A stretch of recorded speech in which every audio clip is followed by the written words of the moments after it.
You've got your makeup on. Are we ready? All right, this will be our 10-second warning.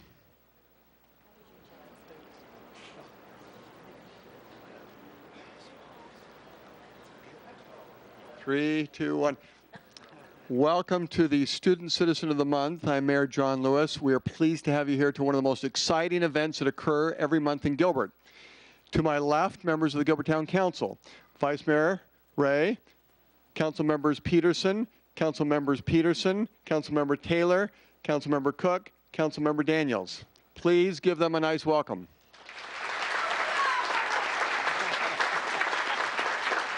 Kurt, I better, let's click it to the next one. A couple of quick announcements. Happening a week from Saturday, a benefit for our local school districts. This has nothing to do, it has everything to do with our wonderful town manager who lost a bet to the mayor about who would win the World Series. And so there's a fundraising event taking place where high school bands from our various schools are competing. And this is a week from Saturday in downtown Gilbert. You are invited. Also, in just a few minutes, those who are going to be recognized will come up here. They will receive a Think Shop Gilbert bag, and inside the bag will be some coupons to a couple of places nearby. Of course, we invite you to celebrate this great night, and if you can't make it tonight, you can go one of the other days. Kurt, before we get into that, there were just a couple of additional things.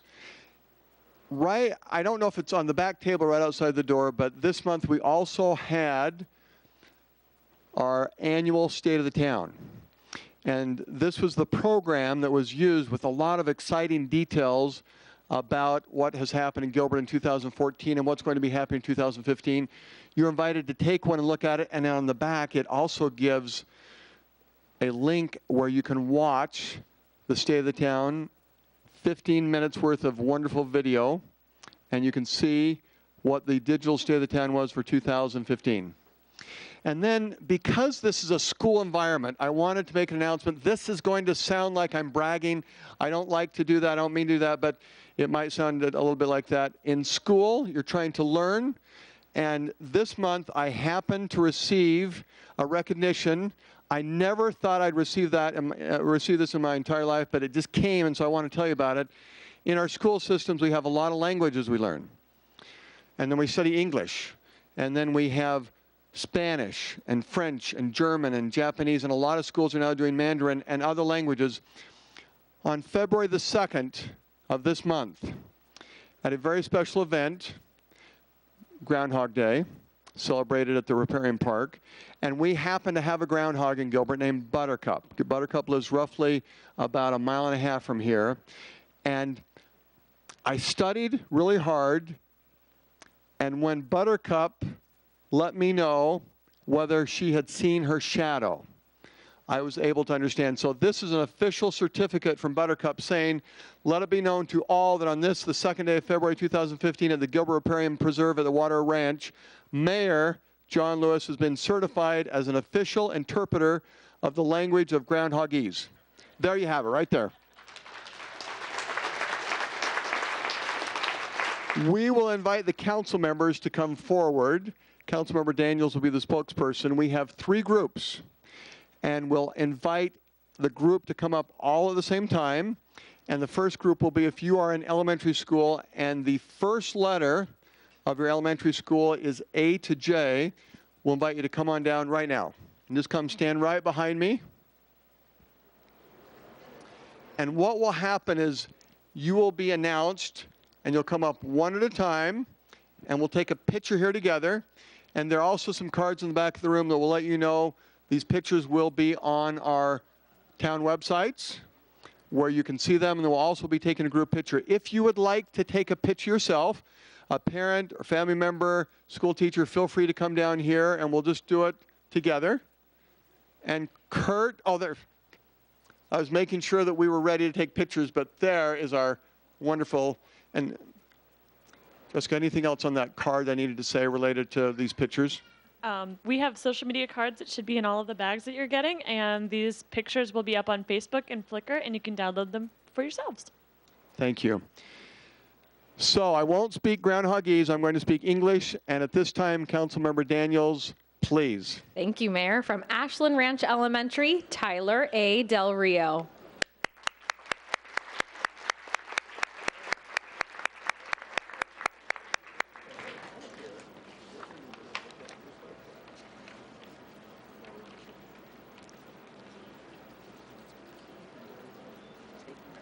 So he's first. We take the picture. Look at that bag. Think Shop Gilbert, and then there's the certificates inside and additional information. And each of you will receive one. Thank you. From Benjamin Franklin Charter, Nevaeh Parker Gibbs.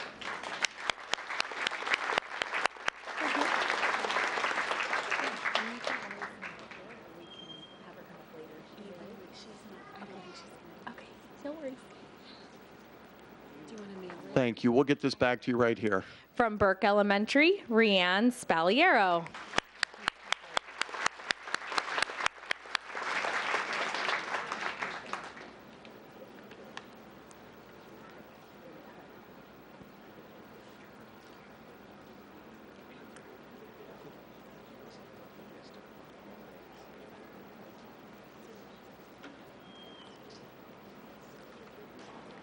From Carol Ray Ranch Elementary, Ricardo Uribe.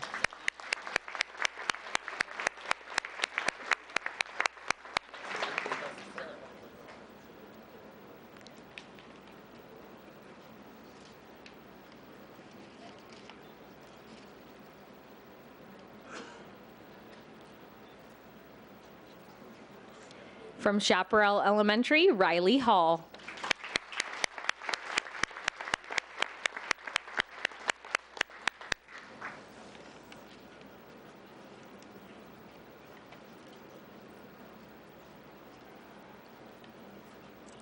From Christ Greenfield Lutheran School, Abigail Stipp.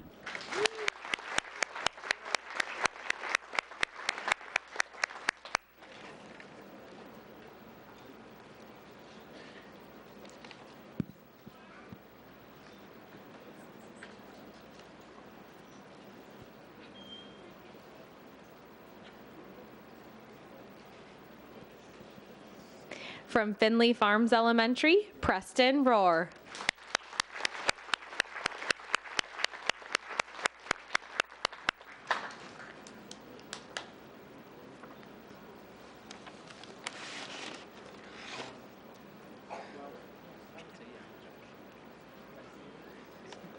From Gateway Point Elementary, Zara Bohini.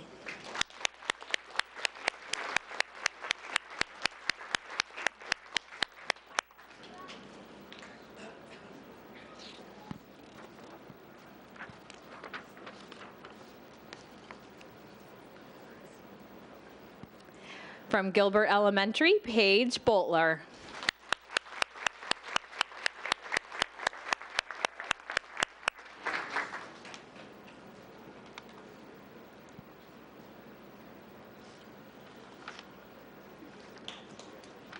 From Greenfield Elementary, Eddie Banuelos.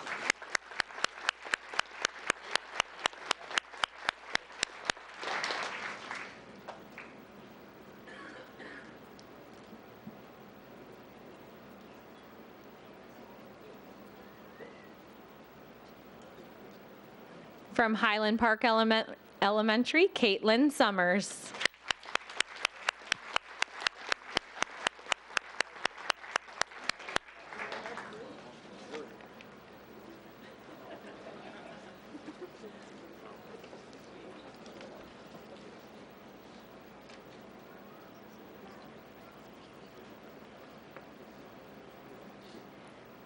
From Higley Traditional Academy, Brunel L. Kellner.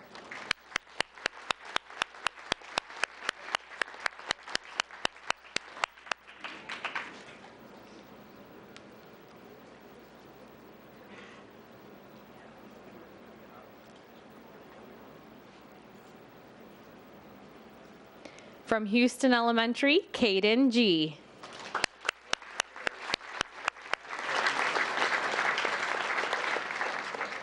From Islands Elementary, Aiden Ryan.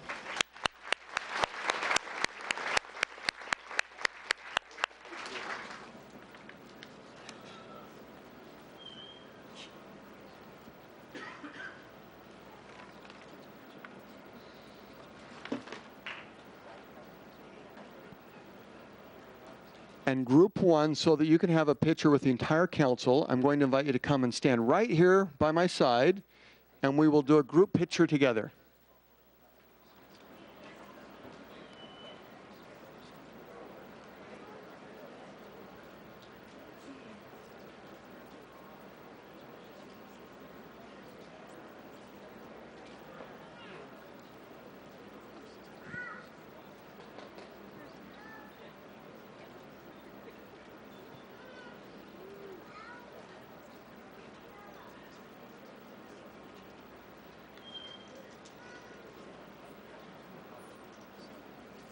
Oh, right here, one more.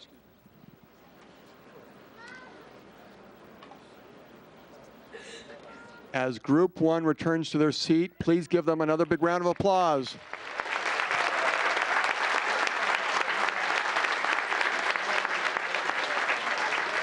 Group two, if your elementary school begins with the first letter of K to Z, please come on down. While they're coming down, I would like to invite any of our school teachers, administrators, those who are in the school districts or the charter schools, if you would please stand. We'd like to recognize you. Thank you.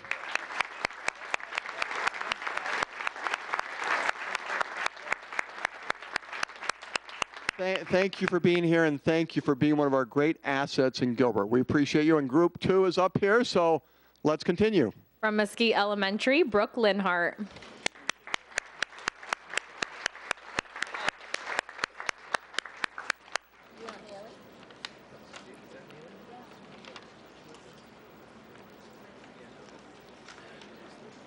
From Neely Traditional Academy, Caden R. Vidalis.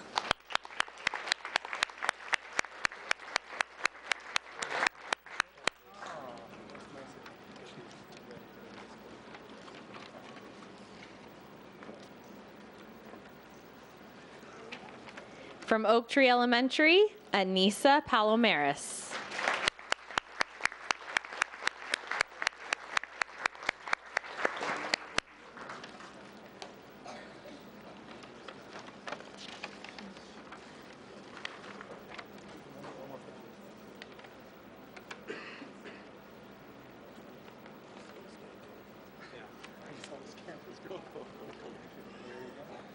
From Patterson Elementary, Malia Ross.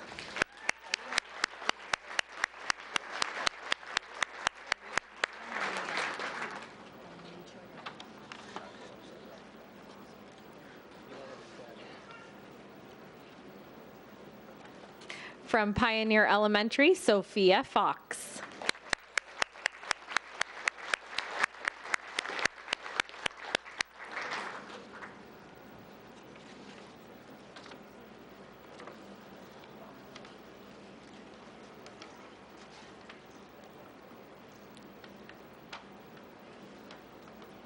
From Playa del Rey Elementary, Alyssa Gallegos.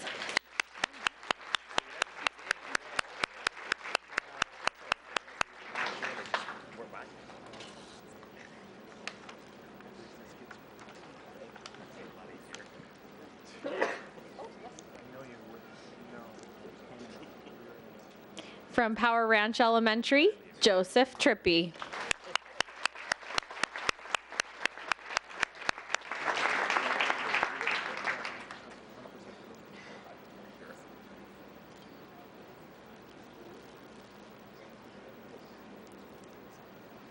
From Quartz Hill Elementary, Brody Rogers.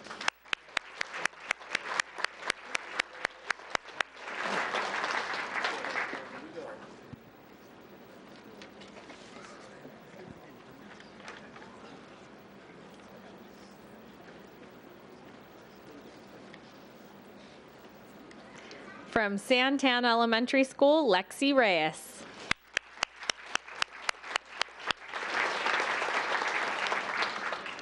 From Settlers Point Elementary, Andrew Guhalva.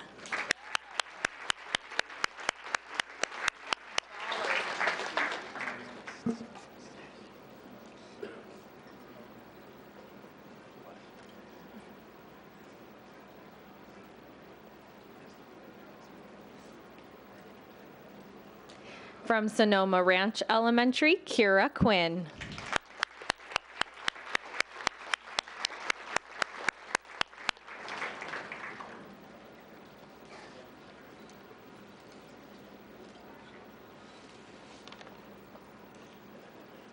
From Spectrum Elementary, Addison Fader.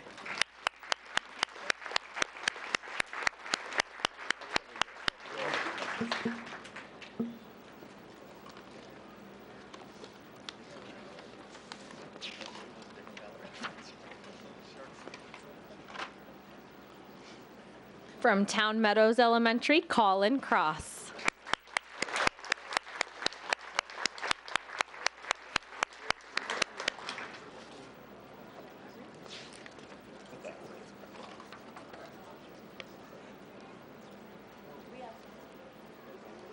From Val Vista Lakes Elementary, Hayden Dickerson.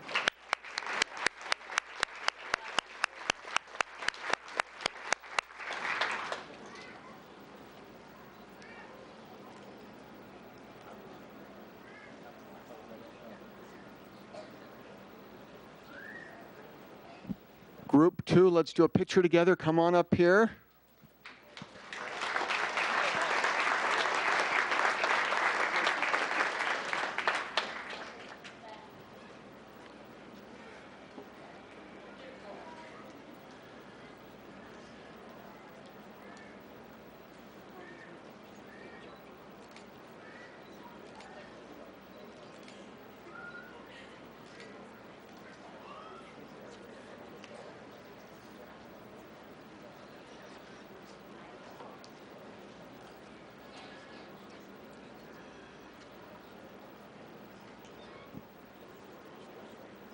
A big round of applause for Group 2 as they go back to their chairs. Thank you.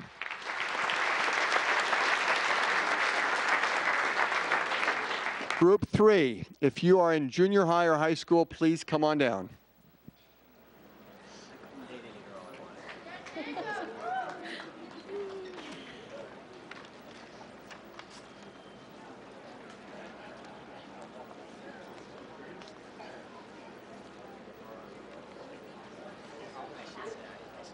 And we will continue. Councilmember Daniels.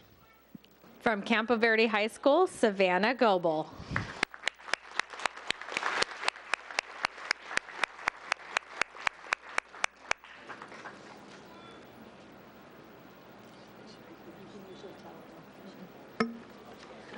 From Cooley Middle School, Zachary Bowers.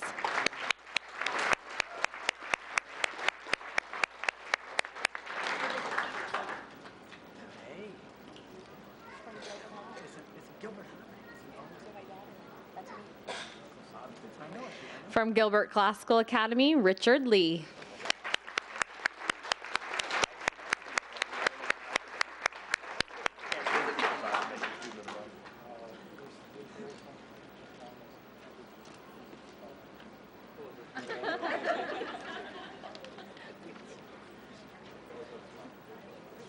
From Gilbert High School, Robert S. Peterson.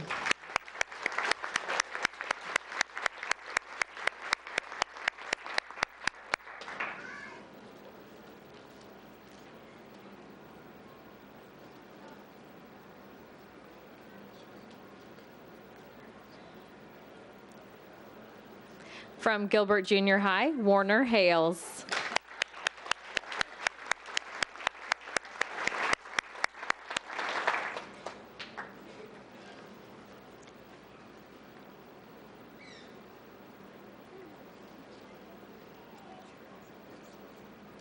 From Gilbert Early College, Sierra Carter.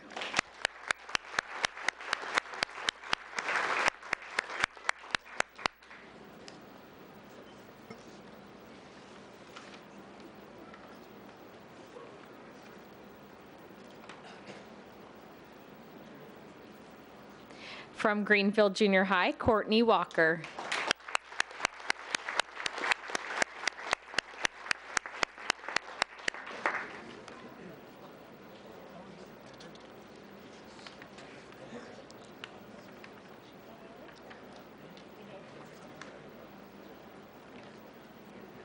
From Highland High, Benjamin Brady.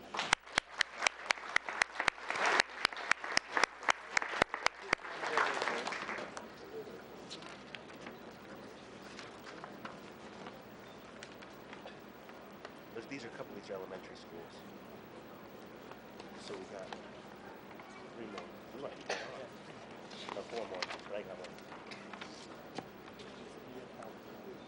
From Mesquite High, Grant Miller.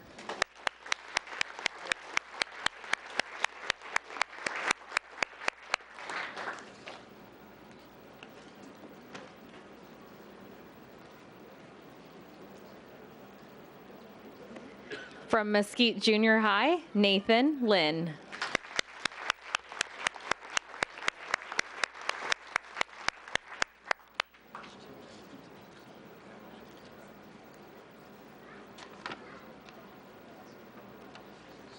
From Perry High School, Tamelia Thomas.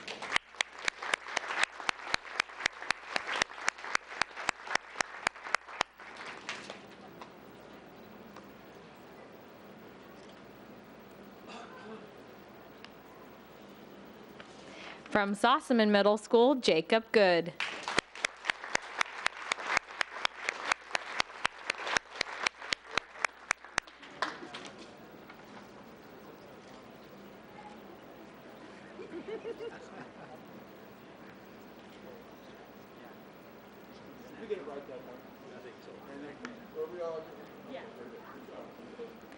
From South Valley Junior High, Massimiliano Marangella.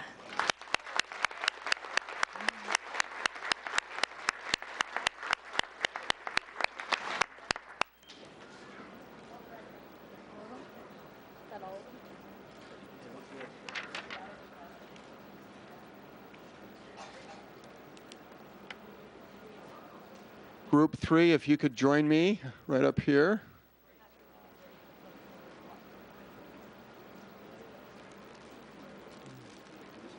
Well, come back here with me. All right, right there. A little bit closer in. I know you're good. Okay, right there.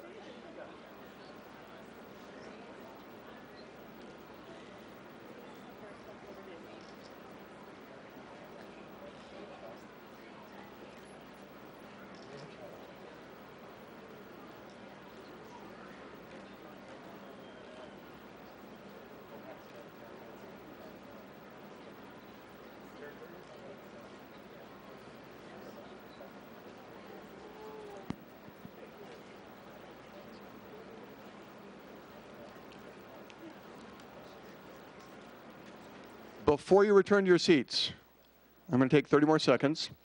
So as you look at this group, and certainly group 1 and 2, but these are some of the great examples because group 1 and 2 were looking at you for many years and they saw your good examples and that helped them. But the reasons why the Student Citizen of the Month was selected in various cases differs, but there was something that every individual who came up here did that caused the attention of either a teacher or a school administrator to say they were just being a good citizen. And so whatever it was, keep it up.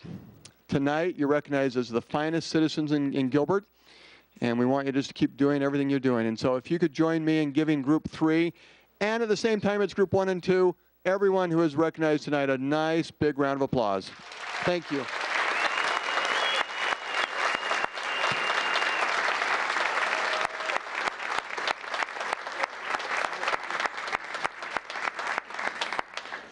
That ends our Student Citizen of the Month program. Now, you're invited at this point to stay for the town council meeting if you'd like.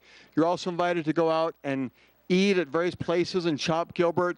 For the students, maybe you're going home to do dishes and homework, I'm not sure, but we thank you for coming and have a safe rest of the night. Thank you.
Peterson, you ready?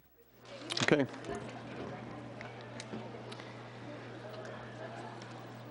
Welcome to our February 19th, 2015 Gilbertown Council meeting. I officially call this portion of the meeting to order. We will begin with the Pledge of Allegiance, and Councilmember Peterson, if you could introduce the person who will lead us in the pledge, and then we'll stand, please. Mayor Colin Ortiz will help us with the Pledge of Allegiance, and he'll get us started. We invite those in council chambers to please arise.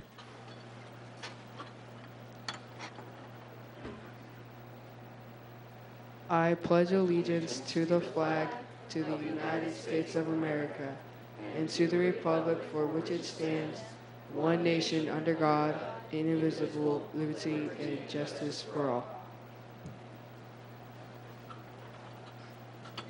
We can do the introductions, please.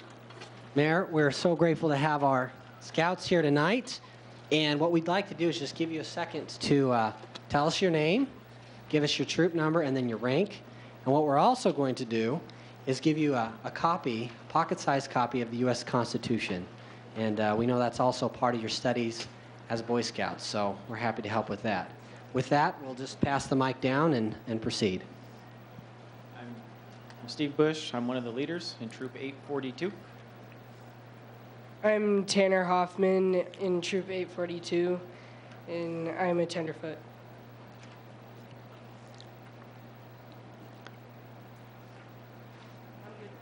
Mateo Di Carlo, Troop 842.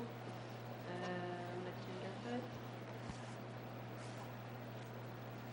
Colin Ortiz, Troop 842, and I'm a second class.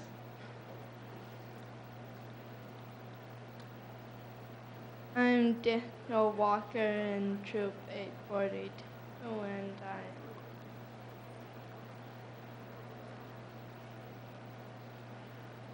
tenderfoot.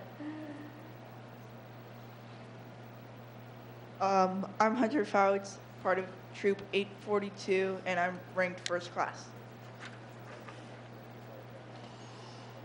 I'm Andrew Stanley. I am in Troop 842, and I am a second class. I'm Daniel Hansen, and I am in Troop 842. I am second class. Matt Woods, Troop 842, and I'm the Scoutmaster. Let's give our scouts a big round of applause for their help tonight. Thank you. You may be seated. And we thank our scouts in Gilbert. The Girl Scouts have done a great job the last couple weeks in making sure that Girl Scout cookies come to Lewis home. Boy Scouts have also had a food drive and other projects in the community. We thank them for that. Next on the agenda, the invocation may be offered by a person of any religion, faith, belief, or non-belief, as well as council members. A list of volunteers is maintained by the town clerk, and interested persons should contact the clerk for further information. Tonight, the invocation will be offered by Councilmember Victor Peterson.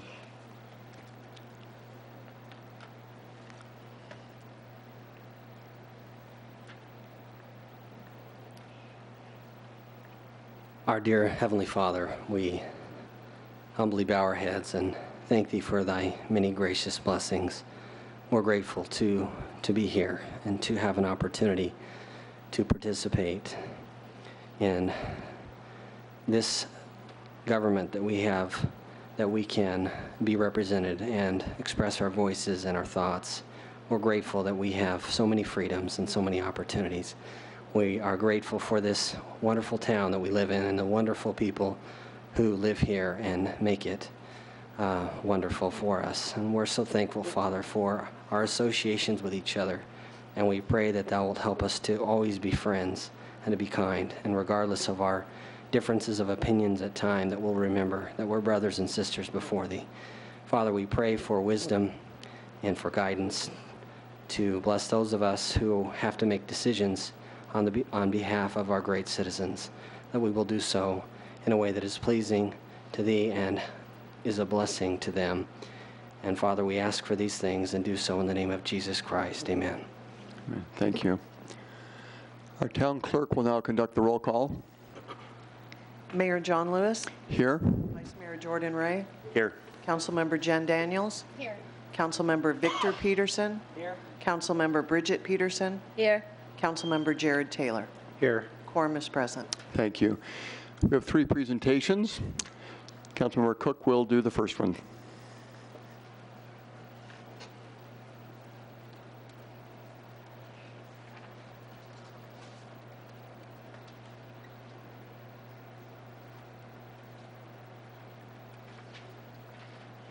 Tonight, we have our first inaugural award from our Environmental Energy Conservation Advisory Board. And if I could have those wonderful board members please come here first. And I'm going to pass the mic off to Chairman Dean. And if you can just share us your name and your role with the board. Thank you. I'm Dean Shoemaker, and I'm chairperson for the board. I'm Susan Breckville. I'm the vice chair of the board. I'm Vicki Aviles. I'm a member of the board. I'm Kelly Drow. I'm a member of the board. First, can we offer just a wonderful round of applause for their volunteer service for the town of Gilbert? And thank you. Let me read a little bit about this inaugural award so that we will all know why we're here to celebrate this award tonight. The Environmental Awards Program, established in 2014 by the Gilbert Environmental Energy Conservation Advisory Board, known as ECAB, recognizes individuals and organizations that demonstrate a commitment to the environment in the community and that are accomplishing outstanding work in environmental stewardship. Outstanding contributions must demonstrate a commitment to the environment in Gilbert and accomplish outstanding work in environment stewardship, exceed normal expectation and operating conditions, provide a new service, or caused by some change in action or performance that benefits the environment or reduces energy consumption. With that, we have 3 individuals that will receive the award tonight. The first award will be accepted by Jocelyn Marty's daughter, Helena. If you can please come forward, and your guest. And let me share a little bit about what Marty has done for the town in her role with us. The ECAB nominated Jocelyn Marty unanimously for an excellence award for her outstanding commitment to the town's recycling program and her unwavering support to the Environmental and Energy Conservation Advisory Board. Jocelyn began recycling outreach and education programs with the emphasis on incorporating education, reuse, and recycling behaviors into people's lifestyle. She worked closely with the Gilbert schools to educate students on the value of recycling. Her work with SRP to bring water conservation education program to Gilbert, as well as local facilities to set up access cardboard dumpsters. She was always looking for new opportunities to increase Gilbert's recycling. With that, we'd like to offer a round of applause to Jocelyn, and thank you, Elena, for receiving that award with her.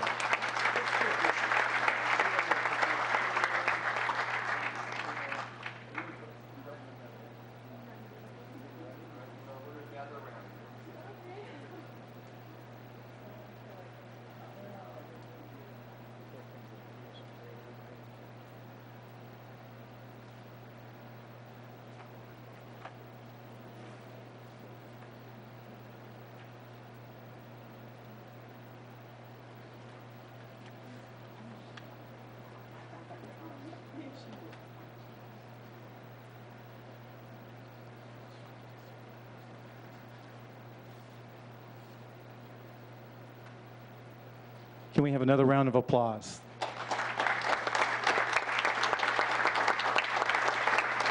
Our second recipient of the award is Jim Peeble. Is Jim here in the house? There he is. Jim is the Educator of the Year from Settlers Point Elementary School.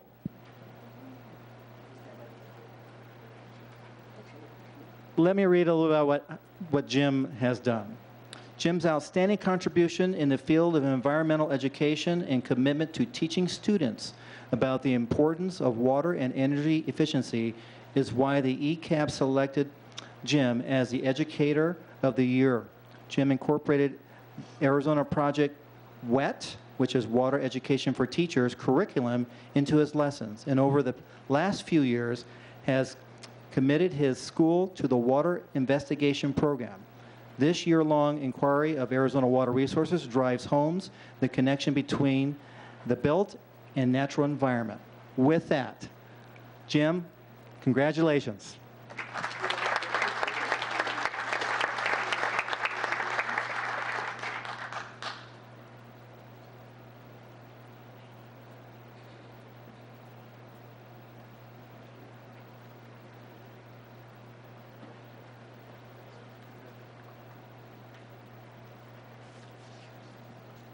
And then our final award actually goes to one of our HOAs.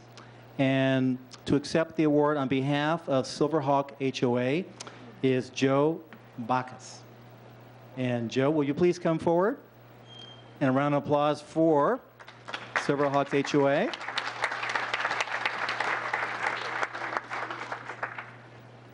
Joe, you get to be right in the middle. Silverhawk HOA serves as an exceptional example of an HOA that has proactively incorporated conservation measures. In 2007, the HOA was using more than 21 million gallons of water to irrigate landscape. Working with the town Water Conservation Office, it was identified that only 12 million gallons of water was needed. Silverhawk is committed to a conservation mindset, and as for the last 4 years, the HOA has kept its landscape water use within the parameters of exceptional water management. With that, a round of applause and congratulations to Silverhawk HOA.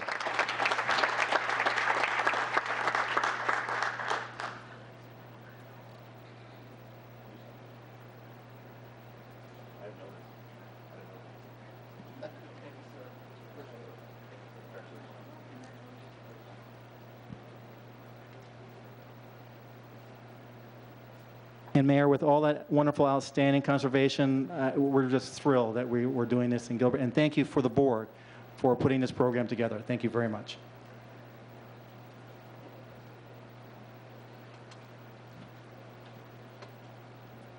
Councilmember Bridget Peterson, agenda presentation number 2.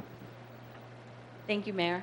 As the newest member of the council, I was asked which committees I'd like to be liaison to, and I've heard such great things about the Sister Cities organization since I started volunteering in town in about 1997. And I happen to have known Greg Tilke since about 1998. Greg started the program here in Gilbert, Sister Cities, in 1995, and he now currently serves as the president. And I'd like to introduce Greg Tilke to give his annual report on Sister Cities. Thank you, Councilmember Peterson, members of the council, Mayor Lewis.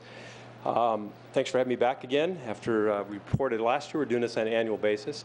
I want to start by saying Happy New Year. If you're not familiar, today is the start of the Chinese New Year, the year of the sheep, or the goat, or the ram, depending how you see it. It's talked about in all ways. I want to start by thanking Councilmember Taylor for his dedication last year as liaison to our Sister Cities program. Welcome Bridget Peterson to this year's, and also staff liaison Andy Walsh has been very helpful. We just met a couple weeks ago to solidify plans for this next year.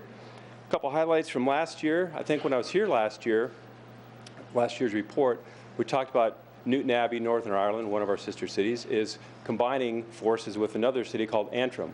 That is now in full force. They still have a council in each city. They have a shadow council over the two combined cities, and in May, that'll become one council, 40-member council, if you can imagine that. So we're looking forward to the nice thing that we were concerned with that change. We could have had council members that have been a part of our program not reelected. A lot of them were, so we'll have good representation going forward. Also, the city manager, they call the chief executive, has also been chosen as their new chief executive for the new city. The city right now is being called the Antrim Newton Abbey District Council. Once they get this formed and they're official, then they'll probably go out and get a name change, I think in the next year or so. I don't know the process, but I'm guessing it's got to be blessed by London somehow to get that moving forward. So we're looking forward to that. Speaking of Newton Abbey, we were blessed last year to have Mayor Fraser Agnew come to Gilbert Global Village Festival. I want to thank all the council members who were very involved and attended events and helped us out, but especially Mayor Lewis, who just spent, I think, every waking moment of his day with Fraser Agnew, and he really appreciated it, and it was well thought of that you did for us that week. Coming up in the next few weeks, we have a delegation from LaShawn. There's 5 people coming. I'm working with the town's economic development staff to put an agenda together. They'll be here somewhere between the days of March 10th and 13th as of now. It's about a day-and-a-half visit. It's very quick. If you're not familiar, the reason they're really coming, 1, they want to meet the mayor. 2, they want to make sure they meet with their partner On Semiconductor, who has a big plant in LaShawn. So they're coming here. That's the main purpose for their meetings in town. So it'll be a quick time, but we'll have a chance to show them around and meet some of the council members and the mayor, and we'll have more details forthcoming.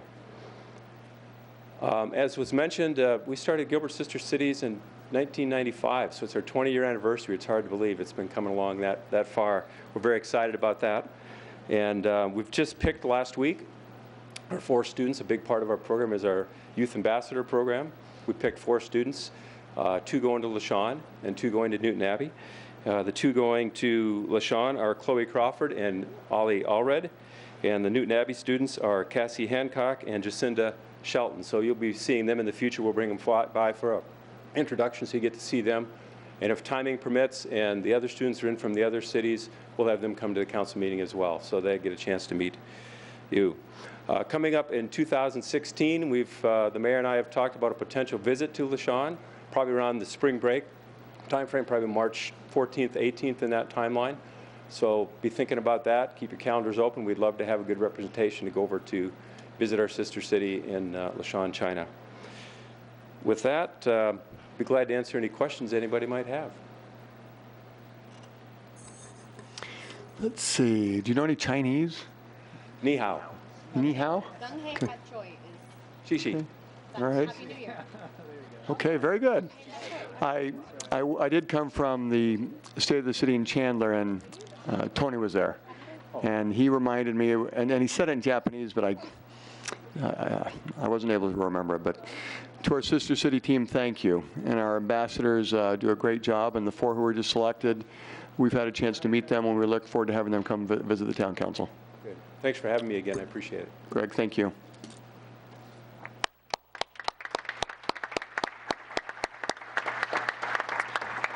Vice Mayor Ray, presentation number 3. I want to invite up Kathy Pierce, who's going to talk to us about the Arizona Heroes to Hometowns race that's coming up. Kathy, if you would take just a minute to introduce yourself. I know you have a couple slides to show us, and tell us about this upcoming event. Thank you so much, and thank you for allowing me to come and speak with you guys tonight. Arizona Heroes to Hometowns is a 501c3, and we work with our returning injured Iraq and Afghanistan veterans. And we have, I've been in this process for almost 9 years, been a 501c3 for almost 5 years. Did some contract work with the Department of Defense to start out with, and then went to the 501c3. But as it says here, we're supporting our severely wounded troops as they come home. And you want to go to the second slide? We help them find out what they want to do. Their lives have been changed. And so we do events to raise money to help them in their needs, whether it's modifying a home, just getting them out to dinner, to a sporting event, whatever it is, so that they can reintegrate and adjust to the new environment that they're in. Their lives have drastically changed. This is actually pictures of my son. And this is one reason I'm so passionate. And we really want to make sure that they know that Arizona and Gilbert care about him. He was deployed to Iraq in 2004, was hit with an IED late that year, and it took him almost 2 years to even be able to get prosthetics to walk. So we understand a lot of the challenges that they face. These are some of the things we do. We help them with educational opportunities, jobs, peer mentoring, housing, help them find their new normal. My son probably would have been career military, but due to his injuries, he could not stay in, and so now it's a matter of finding out what they want to do. They want to give service. They want to belong to a community. Again, we do monthly dinners. The funds we raise from this 5K and 1 mile walk help us to continue our programs, from peer mentoring to sending them to sporting events. A lot of times it helps them feel a part of that community, and this is actually pictures of some wounded veterans that I was able to take to the Super Bowl in 2008. But it gave them an opportunity that they probably never would have been able to experience, but also let them know that their community and those around them care. And why I'm really here is about our 5K run here in the city of Gilbert. That's Saturday, March 21st. We'd like to invite you, your families and friends to come out and participate and show your support for our wounded. Get a team together or be a sponsor, but this is important to us and to them. It shows them that people really do care. We'll have some of our injured there. A lot of them don't run anymore. My son is one of those. But they still like to be involved, and they come out and volunteer. These are just some pictures from past events. The little girl here running is actually my granddaughter. Last year she turned 9 and came in 4th overall. So I challenge any of you to come out and race her, okay? And then the other little volunteer there is my grandson. He's grown a little bit, but we take all ages of volunteers to help in any age to run or walk. This is just my information, but also there'll be some flyers in the back that tell you a little bit more about our program, as well as the information on the 5K. And we really appreciate Gilbert letting us have our event here, because we know that you guys really care about our veterans and those that have fought and sacrificed so much for our freedom. So thank you.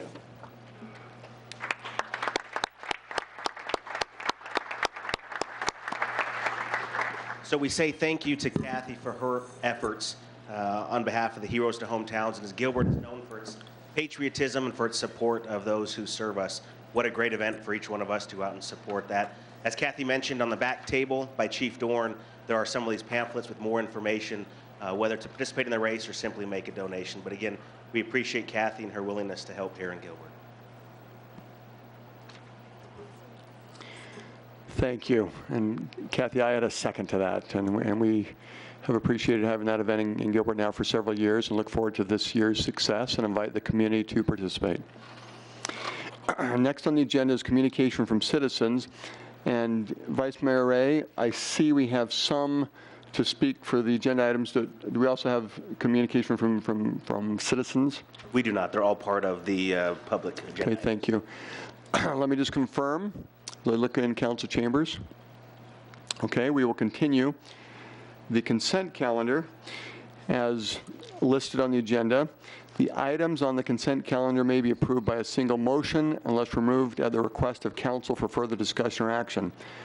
Other items on the agenda may be added to the consent calendar and approved under a single motion. Vice Mayor Ray, what requests do we have? There are no requests, Mayor. I will entertain a motion. Mayor, I motion that we approve items 4 and 5, items 6A through 6M, item 7 and 8, item 9A and B, items 10 and 11, item 12A through 12B, items 13 through 16 with the changes noted on the agenda for item 16 and also 17 and 18. Mayor, I second. With that motion and second, please vote. That's approved with a 7-0 vote. Thank you.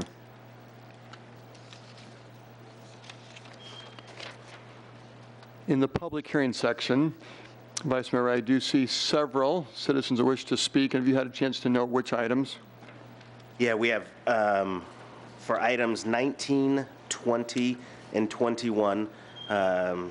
She would like to speak if necessary. Okay. And then item 22, 23, and 27. and some of those wish to speak, and some of those wish to just put their name on the record as opposing or being in. Thank you. On agenda items 24, 25, and 26.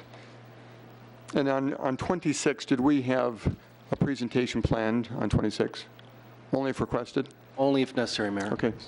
So on 24, 25, 26, do council members have a desire to have any discussion? 26. 26, okay. So to council on 24 and 25, it appears we didn't have requests to speak nor council discussion. Is that correct? Okay. As noted on the agenda, items on the public hearing may be heard, and anyone wishing to speak on these items can fill out a public comment form which has taken place. And then with those comment cards filled out, you're able to speak as we get to those agenda items. And so I'm going to open the public hearing on agenda items 24 and 25 and close the public hearing on agenda items 24 and 25 and entertain a motion. Mayor, I move to approve items 24 and 25. Second. With that motion, second, please vote. Thank you. Those are approved. Agenda items 19, 20, and 21. We did have someone who said if needed would speak, and that was on one item in particular or on all three? On each one of the three. On each one, okay. And she is in favor of each one Okay. of the three. Let me open up the public hearing on 19, 20, and 21. Is there any council discussion? Let's proceed. I close the public hearing on 19, 20, 21. We'll entertain a motion. Mayor, I move that we approve agenda items 19, 20, and 21. Second. With that motion, second, please vote. Those items are approved with a 7-0 vote. Thank you. I open the public hearing on agenda item 22. And do we have a short presentation from staff on 22? We do. So Linda will have you do that first.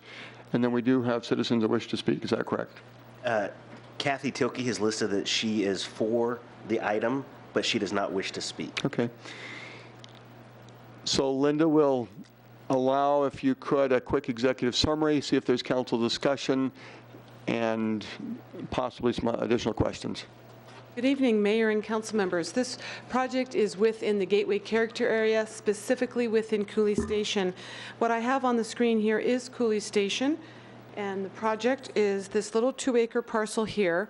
It is currently part of the school, Higley School, and when Fulton Homes purchased all of this property around, they were interested in that little parcel, but at the time, the school thought that maybe it was going to be purchased for a daycare. Since then, that has not occurred, and Fulton Homes has picked it up at the same time that they are developing all of the land around it, parcel 17 and 19, I believe, 11 and 17.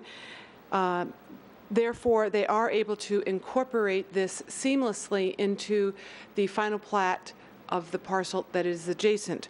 This is a single-family attached rezoning from neighborhood commercial. There's 18 units. It shares a drive. They have overparked it by about 6 spaces, so it is not underparked, and it has a pedestrian connection to the east, and they share all the amenities with the new neighborhood that is also forthcoming. And I noted that the staff recommendation is to proceed. Yes, sir. Okay, thank you. Any discussion? Councilmember Cook. It's more of a comment. I know that this is probably the final, we'll call it residential properties in this Cooley Station, and I think everything else would be geared toward commercial development. Is that correct? Mayor and council, it's partially correct. There's always room for discussion. Always Yes. looking for Yes. enlightenment. Sometimes it's hard to remember the Yes. project. Well, there's been a lot of activity in this area for sure. This is the parcel here that Fulton Homes has picked up. There's a couple of other parcels that are under construction. And right here, Fincher Fields, this project is also under construction. This entire village center has not does not have proposal currently. We have a multifamily piece here. I just spoke with the owners of the large develop piece today. They're coming in next week to speak with us about that project. And we also have multifamily over here. We have multifamily over here. So we still have a few hundred acres to be a combination of higher density and mixed use. And then, of course, our Gateway Center here, which is Gateway Business Center, which will accommodate the future rail station in Cooley Station. So do you have any, I know you just said that along Williams Hill Road, do you have any idea of what activity might be related to any potential commercial activity? Mayor and Council, we do not have a current proposal. I have not personally, neither has my staff, had personal discussions with proposed development. Economic development, of course, is working right along with other staff to continue to promote the area, but we do not have a real user yet. Okay, thank you. Other discussion?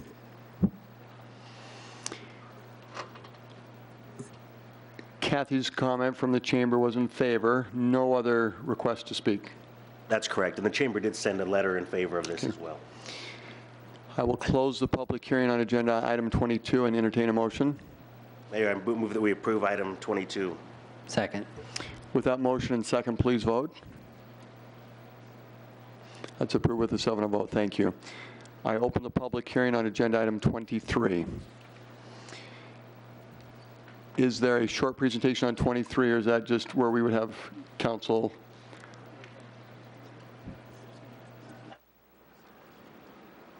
I will entertain. Mayor, we need to open the public hearing and close it first. Okay, and I did open it. Okay. And just for the record here, Kathy Tilke, again, chose not to speak, but wanted to wish that she was against it, wanted to show that she was against this item. Okay, thank you. Any other discussion or comments?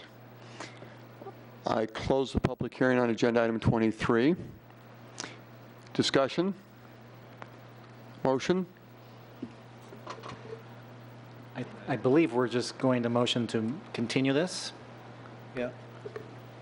Mayor, I'm happy to do that. I mean, community feedback on this, we'd like to work on it a little bit more, and so I'd be happy to put forward a motion. I would like to just clarify what date we want to put here. If I understand, that's the protocol, is get a date certain on this?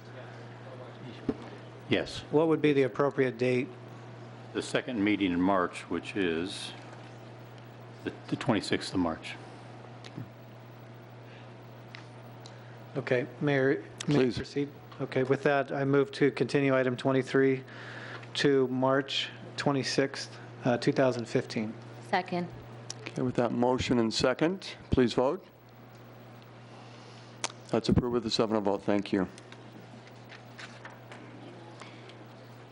Agenda item 26 would be the next one. So I open the public hearing on 26.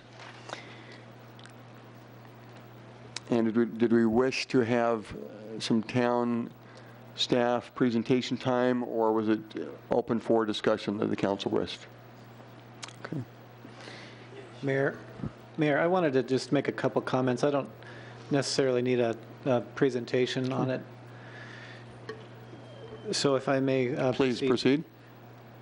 I enjoyed reading it, and I support all of it. Happy to move it and support it tonight. I do have, I just wanted to make sure that we're clear on a couple points that were clarified for me that were very beneficial, helped me be comfortable with this. You know, one of the questions I had is if we go through this, you know, this item for the benefit of those following the meeting is a water conservation plan and kind of an emergency escalation procedure. One of the questions that I asked staff was, well, how would we treat hospitals in a case where we have, you know, a more serious level of conservation that we need? And one of the important distinctions I think that was made for me was that there's, you know, on any, whether it's a residential or a business like a hospital, there's a lot of water consumption inside, and then outside is different. And inside, there's, in this particular plan, there's not a lot of, there's a lot of continuity for inside homes, inside businesses, whereas most of this plan is directed to conserve the water on the grounds And the town has a very big role in this, and I was happy to hear that we're really doing a lot just with the assets and resources of the town of Gilbert as well to be mindful of these. So anyway, so enjoyed a lot of parts of the plan and that distinction, because I think if some people read this, they might maybe be a little concerned or have some questions on, well, what does this mean to me inside my home or my business? Because some businesses do take and need a lot of water. I would ask, maybe we consider one very tiny change on this. One of the trips to come down from a stage 4 to a stage 3 or a stage 3 to 2, it's all contingent on the Water Resources Manager's report.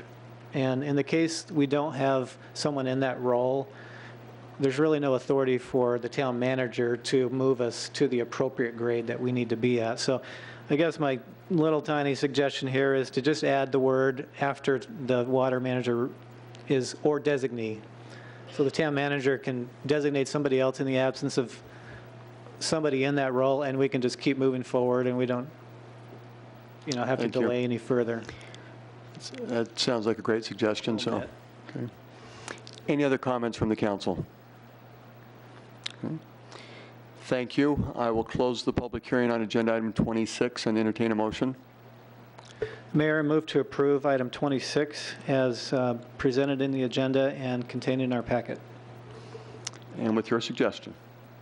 With the suggestion to add or designee after the references to the water manager. Thank you. Second. With that motion and second, please vote. Thank you.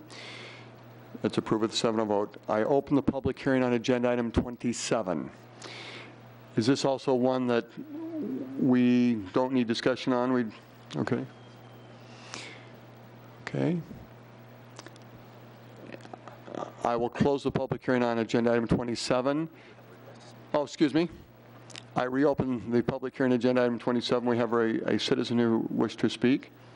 David Gregan would like to speak.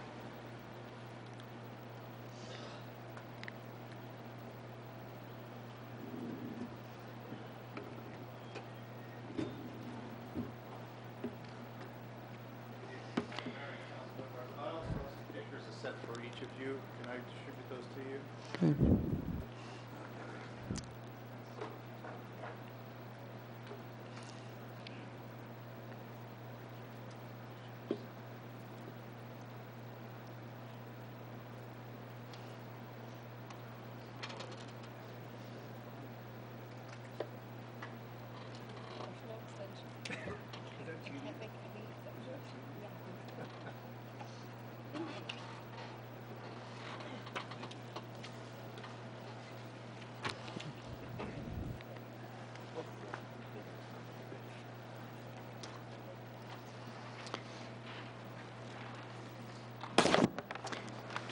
David, did you have anything electronically that you needed to show us? I'm not that electronically gifted. Okay, thank you.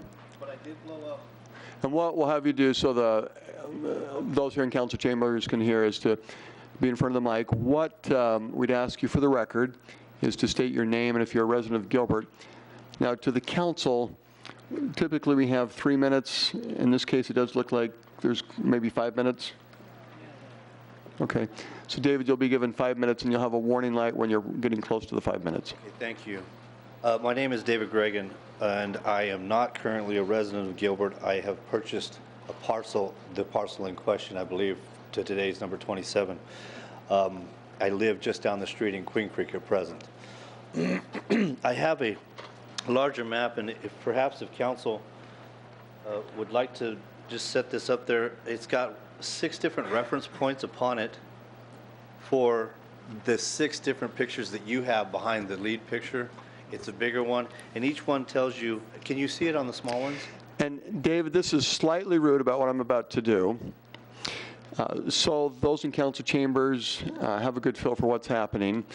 I think we'll ask for town staff to give just a quick overview about what this is, and then we'll have you start again with the 5 minutes. So, no problem. David, just please have a seat, and Jack, would you be the one to give the overview? Thank you.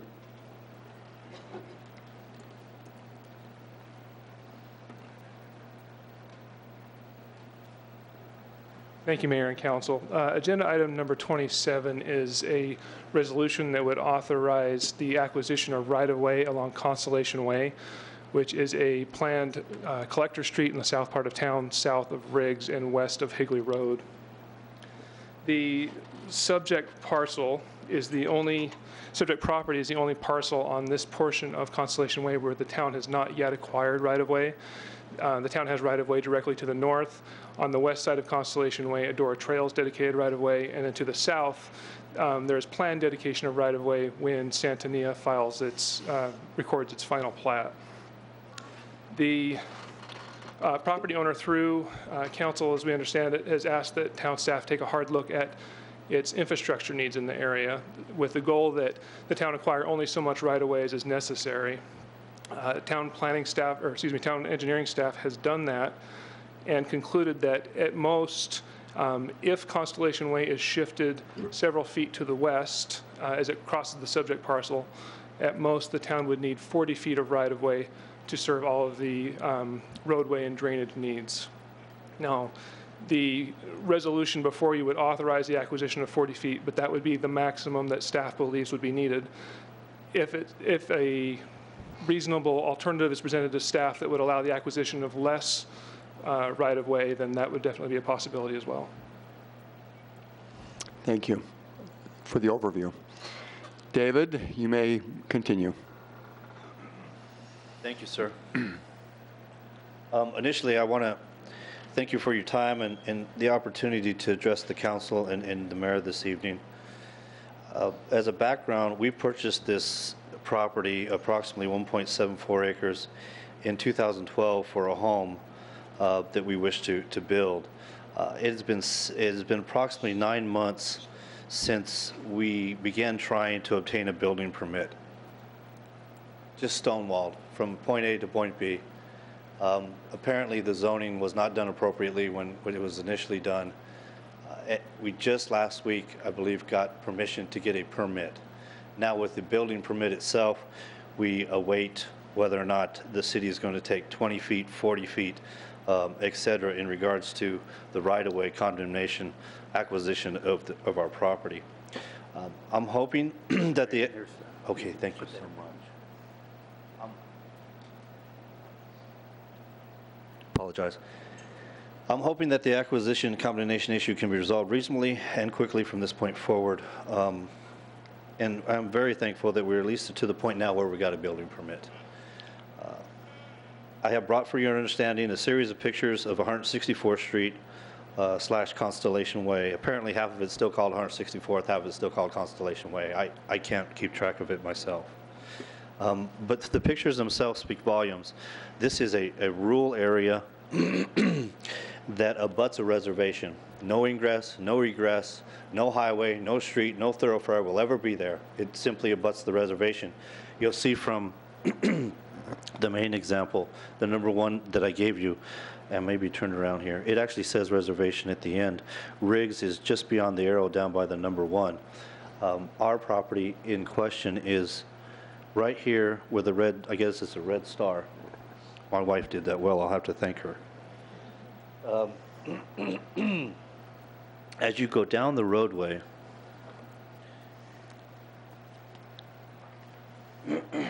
this is looking out at Riggs Road. You would be looking in a northerly direction. To the right here is a Mormon church, and as you turn around and see the bottom picture, you'll see looking the other direction, looking back towards the reservation here. Now here there is some additional area, and I believe it to be necessary and reasonable in that area because you have this church here with a turnout lane, etc., and a turn lane as you get onto Riggs Road. On page 2,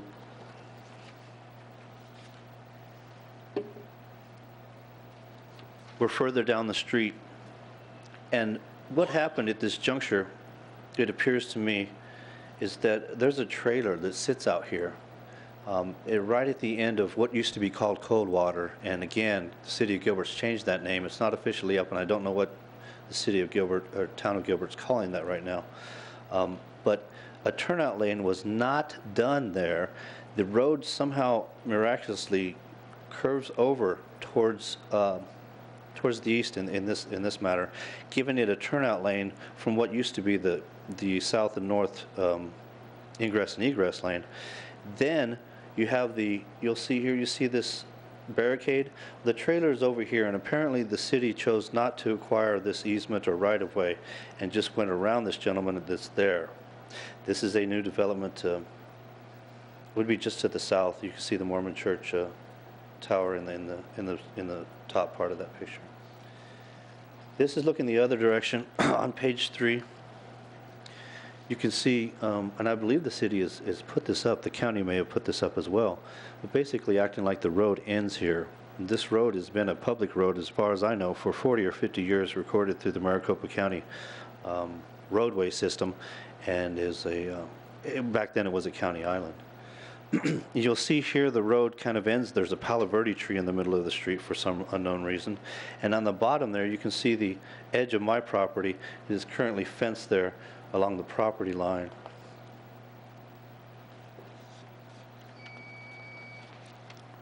Is that my buzzer? That's your buzzer. We've got a few more slides, so please continue. This is a better view of the area. On the right would be Adora Trails, I believe, and on the left would be my property, and then beyond that is pretty much an undeveloped property. I don't even think that's City of Gilbert. I think that's a county island at this time.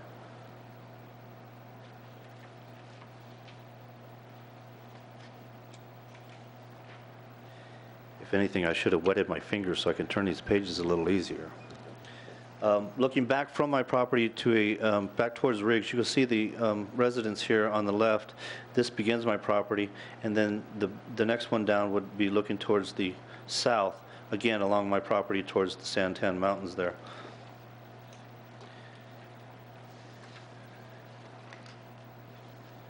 This is the corner of my property. You would look at the corner of the star on the initial page.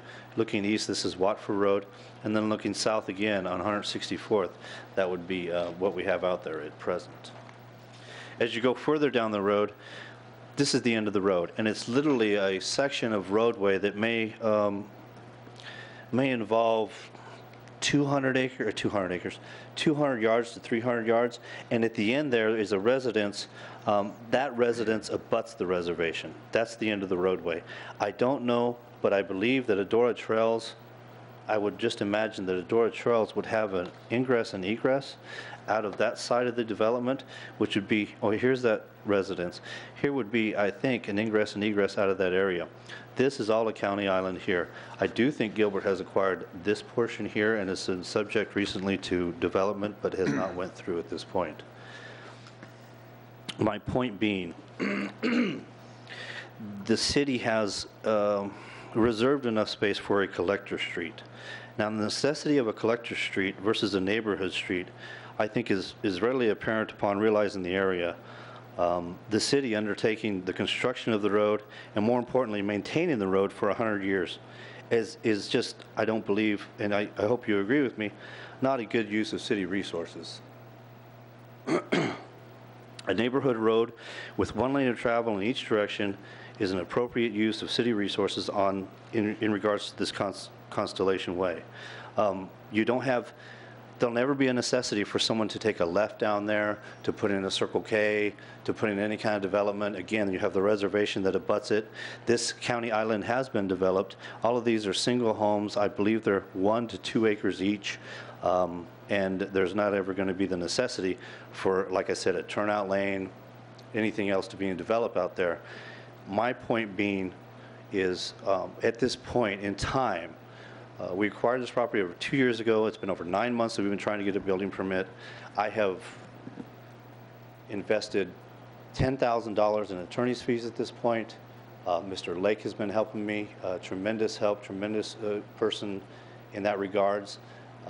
I spent $20,000 on a construction loan that now is no longer a construction loan. It's just a debt that I owe. So I've got $30,000, not to mention the cost of acquiring the property originally, invested in this place to build my wife her dream house, in essence. It just hasn't happened. I'm hoping that I can work with you guys and work with the city to the extent to get it resolved, and so that we have the opportunity to build the home that we wish to out there. without taking away from the rural setting, as well as the 1.7 as least possible, at least, taking away from that property, because that's why we bought that property. We knew it was larger than normal. We have hopeful ideas of great views and being out there with my family and enjoying the city of Gilbert. That's where we're at. And I just wanted to enlighten the committee and the mayor, the council rather, and the mayor as much as I could. And I really appreciate your time this evening. Thank you. David, thank you for coming. This is a beautiful area. It is really pretty. And Councilmember Victor Peterson has just moved about a mile from you. And we're envious because it's it's beautiful and you've got the Santan Mountains in the background. And I'm not sure if some of the councils may have had some information, but for many of us, the last couple of weeks in receiving the council packet is our first time to learn some of the details. And I think we're anxious to help you move forward. As you said, there's been some delay in getting the building permit, and it sounds like we're really close on that. Or did you say that you've received it, approval? We received the permission to get the building permit, and at this point, we don't want to go ask for the final plans along with 3 copies and go back to the bank, et cetera, until my builder doesn't, until we get the right-of-way issue kind of more concreted. I believe the way it's worded in the packet, it would be 40 feet. Up to 40 feet. What would be your request to the council? I realize that that road has to be improved. I realize that it needs pavement. I realize we need, drainage. All of that stuff does need to be done. I don't believe that it's necessary. And remember that you already have 40 feet on the Aurora Trails, is it? Side of the road. I can't imagine that more than 20 feet would be necessary. In my perfect world, would have none. But I understand that we're going to have to straighten out the road a little bit. We're going to have to put in some drainage, et cetera. So I would hope that 20 feet would be a more viable option for the city. And I believe also, my apologies, I think 2 members were spoken to or aware of this issue previously. I think it might have been Ms. Daniels, Councilmember Daniels, and the other one I cannot remember the name, and Mr. Peterson, Councilmember Peterson, and I apologize, but my understanding was a couple of them had been made at least aware of that area and the issue in regards to the right-of-way. Thank you. Thank you. Other questions or comments at this point? Councilmember Daniels. Just one, Mr. Green, if you wouldn't mind answering from maybe an anecdotal perspective. We are very concerned about the runoff, the potential for flood, some of the drainage issues that exist in this area that really hasn't had any infrastructure put in the ground yet. The county certainly didn't do a lot, if any, infrastructure. We recognize that the south part of Gilbert has some unique circumstances to it. From your perspective, have you noticed during heavy rains, particularly last September, was this area underwater? How muddy were you? And what kind of perspective do you have as far as runoff? You can get a lot better. I'll tell you what happened is it had natural runoff, it ran off naturally, I should say. Previously, fairly well. You want to know why? Because that's a mountain behind there. And it all goes from the mountain down into the valley, to the Salt River Valley. And it naturally flowed in what would be a northwesterly direction. Exactly. And what happened when they built Aurora Trails, all those fields were taken out. Those fields, as well as the orange groves on the other side of Higley Road, all drained that way naturally. But when they did that, all of a sudden, when it got to, actually right here where the trailer still is, it would be number 3 on the picture here.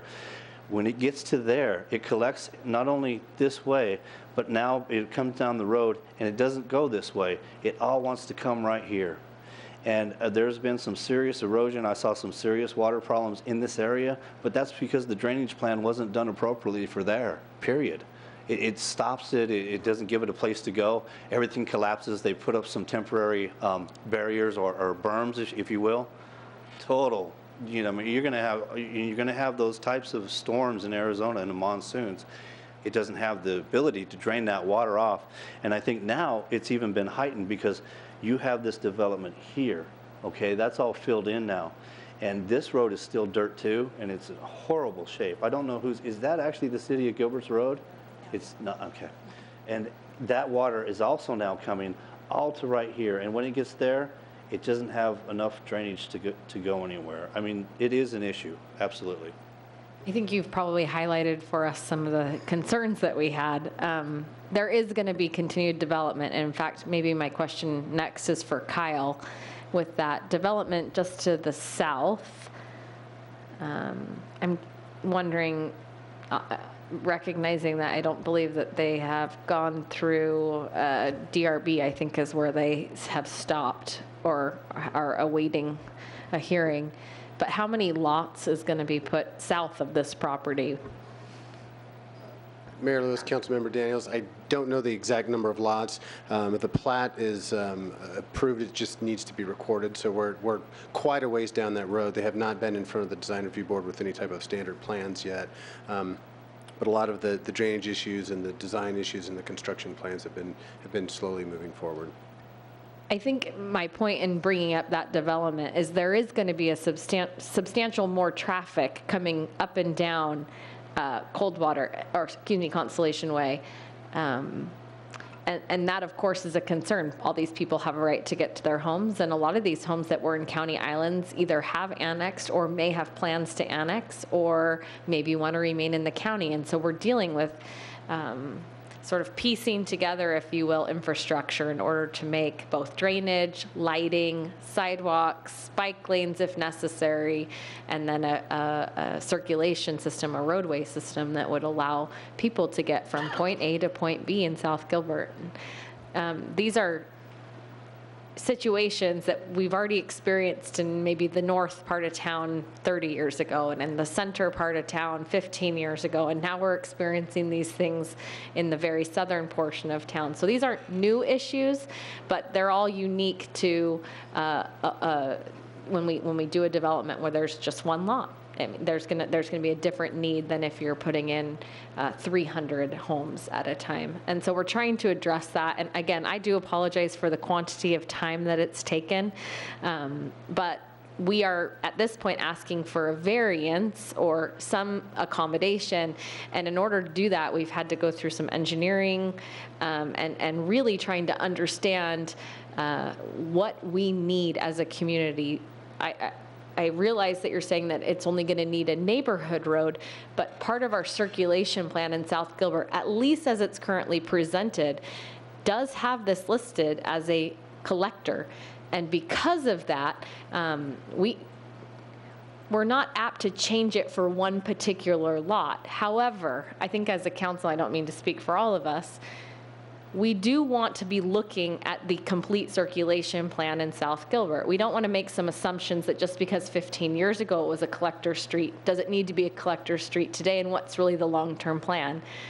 We understand, though, that we're planning for 20, 30, 50, 100 years out. And if we don't identify a street today to be what we believe the need will be 30 years from now, we've lost an opportunity. And so we have to maintain that vision going forward. So we're trying to balance those needs, I guess, is what I'm trying to say. Thank you so much for your explanation. I totally can appreciate that. And I don't mean to say that that's incorrect. It is correct. My point being is that there is no more Gilbert. That is the end of Gilbert.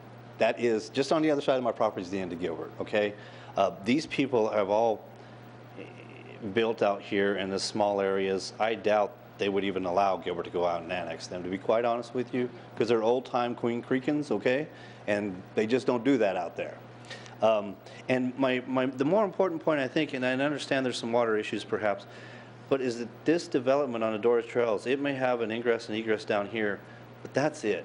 That's it. And as well as this place here would be the only place it would need to turn into there. But other than turning into there and turning out of there, you know what I mean? It's just, I can't see like a super highway being necessary. And now maybe this is the way Gilbert's always done it. And we've always looked at collector streets when we put in developments like this.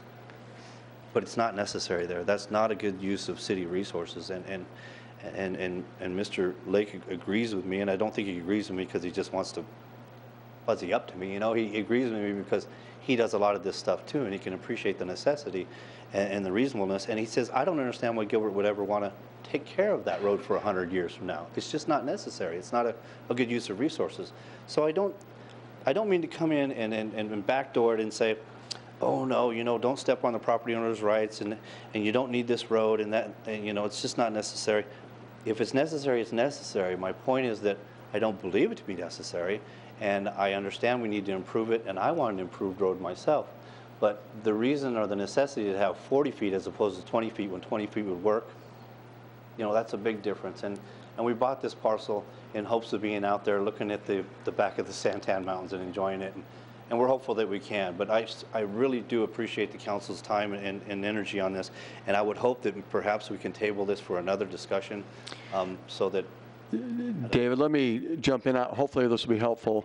Councilmember Daniels' questions and comments, I think, is the key point, is the natural flow without all these houses coming in was working. But now with the houses there, we've got a future to look at and to make sure that when there is a lot of water, we've got the proper drainage. And what tends to happen before council meetings, there's a lot of questions we'll ask, and I think that council members may have heard some of the same things that from our planning department.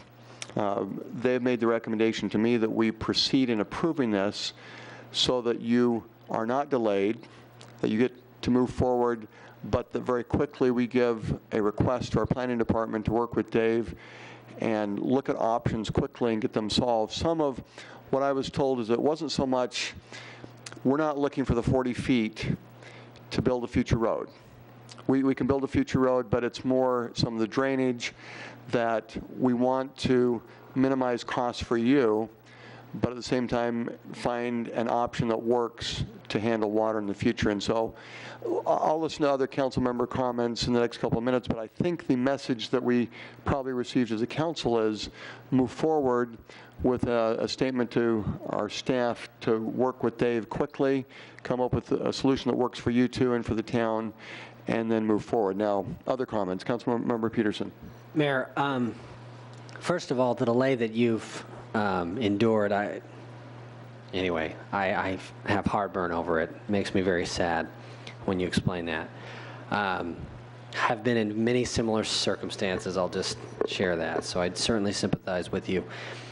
As far as this property goes, I'm more concerned about the drainage issues, I think, and the mayor kind of alluded to this, than maybe the circulation issues. I think it's possible, though, that we wouldn't have to require, maybe not acquire any right-of-way to resolve those, depending on the negotiations that we have with you, Mr. Gregan, as far as what kind of grading and drainage accommodations we might be able, maybe a drainage easement, I don't know. There's different options we can look at. And maybe something that says if we did end up needing to acquire right-of-way in the future, that we would not reimburse you for infrastructure you'd built across it. And then that way we would have no risk. We would have our placeholder if we needed it, and yet the chance that we'd take it ever would maybe be nothing. And then we accommodate the grading and drainage through your grading and drainage plan, something like that. That's the way that I'd like to proceed. I think that's a viable option. Tonight the goal was to just try and move discussion forward. So that's why we put this on the agenda this way. So for my part, if we're going to make a motion, I'll just say that I want to include the additional clear direction to staff to acquire as little right-of-way as possible, including acquiring none, if possible, if the negotiations result in that option being viable for us. So that's my hope and my wish, and so I share that with you and with the council. And again, I'm really sorry for the delays you've suffered there. Thank you, Councilman Peterson. I can't tell you the impact of your reasonableness of your request, just hearing that right now. I mean, that just, it really helps me out, so I appreciate that, sir. Thank you. Other comments? Okay. Is it time to close the public hearing on this one? Okay.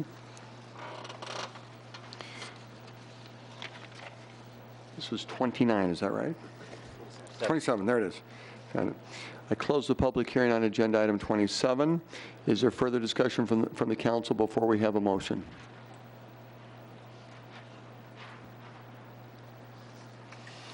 Maybe I would just ask Kyle on what Councilmember Peterson just expressed. Does that give you the help to move forward. In other words, it could be the 40 feet. It could be with instructions to hopefully find a good solution. And if we took none, that would also be acceptable from the council. Mayor Lewis, council, yes, that gives us great direction. Okay. I will entertain a motion.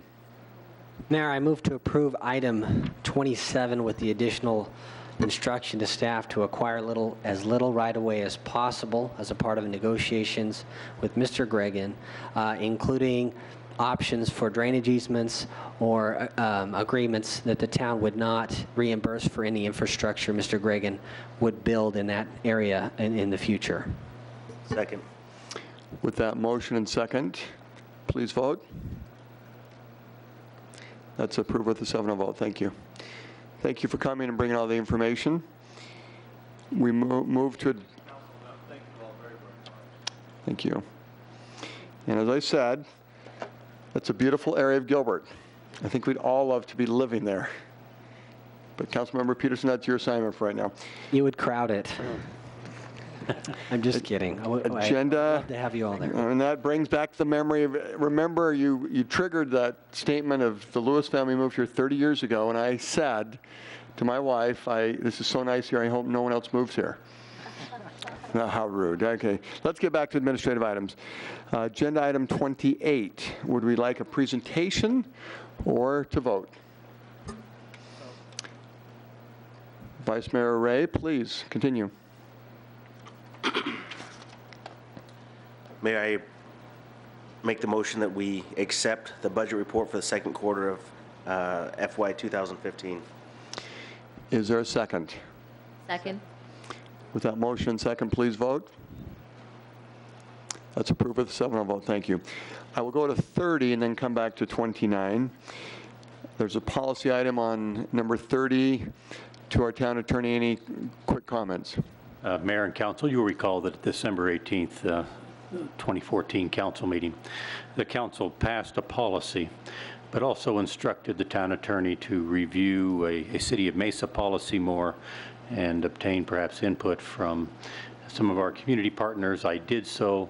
This, as it's now presented in agenda item 30, covers that input and covers that additional instruction that I received from the council, and would do what the council passed on the 18th, but with the provision, because of the Maricopa County policy that's slightly different, would not include the Southeast Regional Library or any town facility that's staffed, not staffed solely by town employees. But it is as previously discussed and is presented for your approval. Thank you. Thank you. Any discussion on agenda item 30? I will entertain a motion.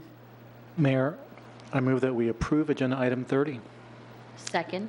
Okay, with that motion and second, please vote. That's approved with a 7-0 vote. Thank you. Back to agenda item 29. Board, commission, and committee report. Councilmember Taylor. Mayor, thank you. Wanted to just report on the Parks, Recreation, Library Services Advisory Board. Had another good meeting. They're continuing to work hard on the master plan that came before us last year.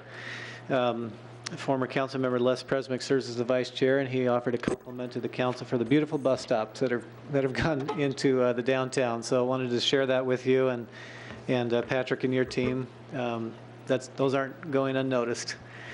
The other great thing that's happening is there's a lot of playground upgrades that are happening this year, 7 in fact. But I did get a text the other day from one of our residents that says, "What happened to the playground at Crossroads Park?" They were kind of worried about that, and I said, it's part of the upgrade package that council approved, and they're moving forward. So just wanted to let our residents know that there's some great upgrades. Crossroads Park is one of those. I'm going to read off a couple of the other parks in case people that are following are wondering if they're on the list as well for this year. I think there's upwards of 14 or 15 that's on the list, but 7 for this particular year that are going in at Crossroads. Freestone, it's the smaller one over by the ball fields. We had the big one put in place already. Vista Alegre, Village 2, Veterans, and then 2 at the Oak Tree park. So thanks to Rod Buchanan, his team, Patrick, and your team. Great work, and I know our children are going to enjoy those. So thank you, Mayor. So this is a big year for the parks. Thank you. Councilmember Peterson. Mayor, thank you. I just wanted to comment on the Planning Commission's last meeting. They came in to discuss the Elegant Barn issue and painstakingly worked through the whole issue for over 3 hours and heard from every resident that wanted to speak and broke the vote down because they had a feeling that if they tried to bottle it all up into one thing, they wouldn't really be able to get through it because it was kind of difficult and a lot of items for them to cover. So I wanted to commend Commissioner Cavaney for taking the time and effort to break down every part of the vote so that it could be addressed, so that the residents could hear it, so that staff and myself could understand it because there was quite a lot to it. And for Commissioner Whitman, even though she's not the chairman any longer, she really showed great leadership during the meeting and helped our current chairman really run the meeting because it did get a little difficult at times. So I just wanted to give them that credit and tell you about their work for that evening and that topic. Thank you. And that was extended service. Was that a record? No. No, not a record. Okay. I've been here till after midnight for a Planning Commission meeting. Oh, okay. Well, thank you. Other reports. Councilmember Cook. Mayor and Council, in my new assignment on the Redevelopment Commission, there was a project that was brought to the commission which I was not aware of, and in fact, it may never even reach the council. So I just wanted to inform you that on the, if you think about the Heritage District where the farmer's market is, that parking lot, and if you were to go directly south across the railroad tracks, there is a triangle vacant lot there, and there's a proposal to put an apartment complex on that property, about 170 units. And the architect and developer, I believe, for the first time presented, I wish I had copies of this, but maybe somehow staff can forward them to you, shared some pictures of the project. The project looks like, it reminds me kind of a warehouse look and feel, ice house look and feel. It's trying to look more industrial. Lot of wrought iron, industrial, beams and so forth. And if the project were to move forward, we would never see this. The Planning and Zoning would never see it, and it would go through the Redevelopment Commission just for aesthetics and parking. I know that some of us have some strong passions about apartment complexes and so forth, but I just wanted to share this with you because it is moving through the system, and we might have some different opinions about the aesthetics of the property. But anyways, I just want to give you guys a heads up with that and so forth. And again, I don't have but one copy of pictures, but I encourage each of us to take a look at it and so forth. Thank you. Thank you for the heads up. As you were talking about redevelopment downtown Gilbert, there was, and all the ribbon cuttings we appreciate and love to talk about, but there's one in particular on Monday that, do you want to just share a recap? Well, it was an exciting afternoon, and as you would say, I hate to steal your words, another great day in Gilbert. It was the ribbon cutting ceremony for Lolo's Chicken and Waffle. And what was amazing was that the entire family, the White family, including Grandma White, who moved to Phoenix in 1964 and opened up her restaurant over on Jefferson and 7th Street, right by the ball field. And I'm going to say potentially 3 generations of White family have been in the restaurant serving wonderful food to the region. And we're very fortunate to have the White family have that as part of our new legacy in downtown Gilbert. Brought tremendous amount of energy. And then I'm going to turn it over to you because it was actually exciting. I mean, it's probably one of the most exciting ribbon cutting that I ever been to. Well, I'll take the baton.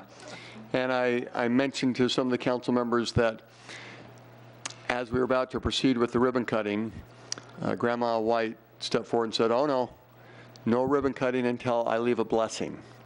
And she's also a pastor. And so she gave the good spiritual boost, and it was memorable, and it was great to have the White family in Gilbert. Thank you. Other comments on this agenda item? We move forward with agenda. Oh, we've done 30, so report from town manager on current events. Thank you, Mayor.